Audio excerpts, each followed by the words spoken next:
انا كان عندي كيس شوربه، كان في الفريزر، رحت مطلعاه وقلت ايه احطه في كسرونه كده واخليه يسيح عشان خاطر اسقي بيه المحشي.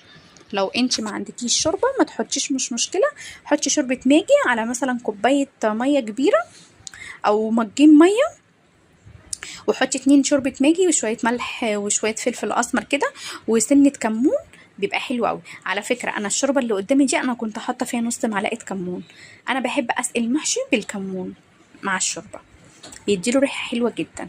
بصوا ما شاء الله المحشي كان عامل ازاي، والله كمان كانت الكاميرا ظلماه، ده هو كان شكله يفتح النفس اكتر من كده، وقال ريحته كانت ريحته جميله، وما شاء الله كان مفلفل وحلو قوي عشان انا كنت حاطه له سنه زيت من فوق قبل ما اشغل عليه وهو على النار.